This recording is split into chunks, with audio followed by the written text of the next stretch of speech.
What do you buy when everyone's buying everything? Hi, my name's Nick. I run this channel. Thanks for watching. You should subscribe. Anyways, so everyone is buying everything, and it's not just Magic. And I talk just about Magic because Magic's the only thing that matters in life. But there's other games too.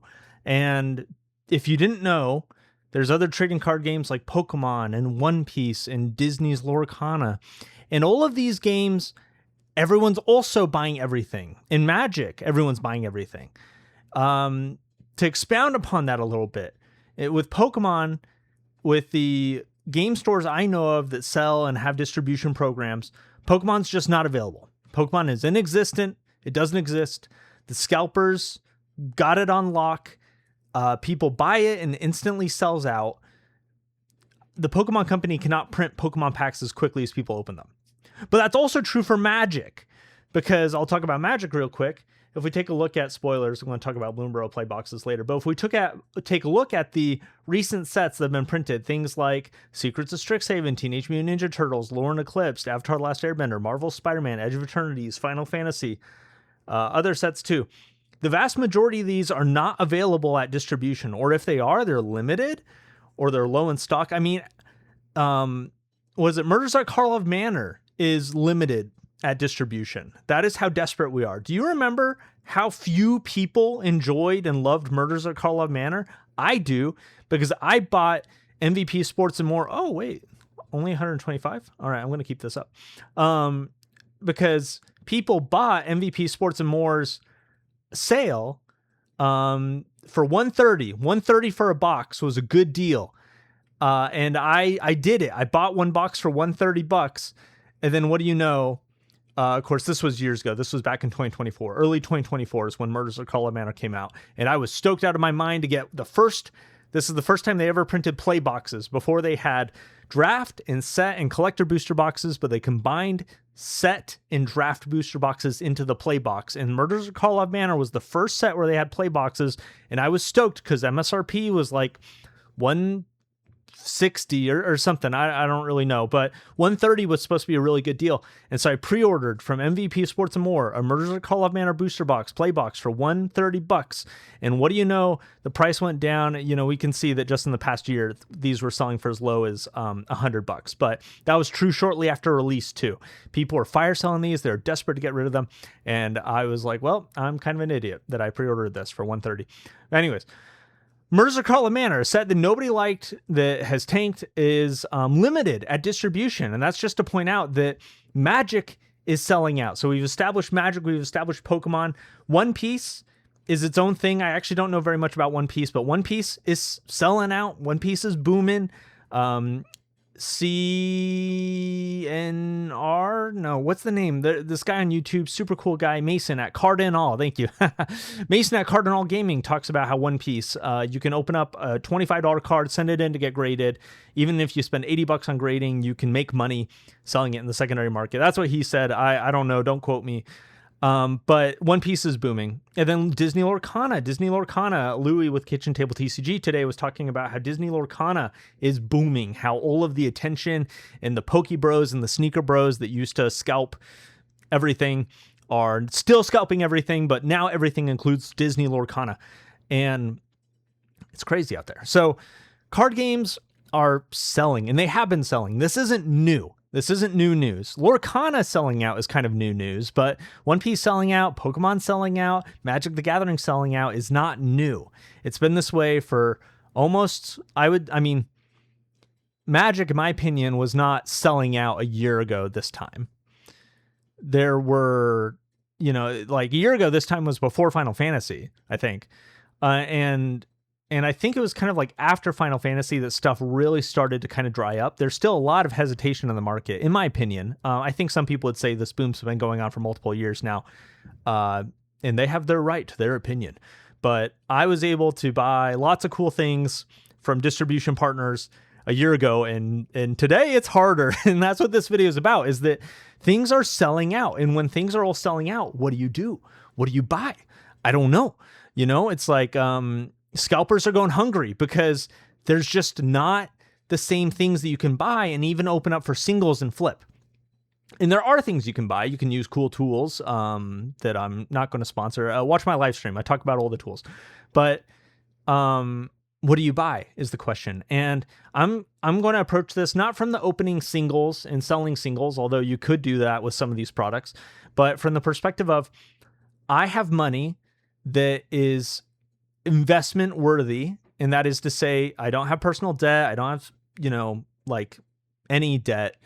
I have money that goes towards savings. That's not this money. I have other money that is on top of my already existing savings money that I want to invest into Magic the Gathering, whether it's short-term or long-term or whatever. And the question is, what do you buy? And there's lots of cool Patreon programs out there that can get you great deals. Like Rudy, Alpha Investments, or Louis with Kitchen Table TCG, or Kevin with Rogue Deck Builder. Man, people made videos today. Today's a great day, by the way. If you haven't watched Kevin Rogue Deck Builder's video, or Louis with Kitchen Table TCG, or Mason with Cardinal Gaming, 3 great videos. Shouting out. No one sponsors me. Anyways, so the point is that you could look up Patreon programs and buy cool stuff from those people. Or there's stuff that's just available at great prices today, because it was actually Louis' video today that got me thinking. And I guess not really got me thinking. He just said it. He did the thinking for me. And his advice was to just buy what hasn't already pumped. And I think that's so profound, actually. And don't get me wrong, you can certainly buy things that haven't pumped, and it could be a bad investment. But buying things that haven't pumped feels like a decent bet in this current trading card market. In the world where everything is selling out and is above MSRP, the question is, what is that MSRP and what can you buy? And I'm actually going to look up, what is the Murders at Karlov Manor play MSRP? Play booster packs are typically generally ranges. Well, yeah, that's not helpful.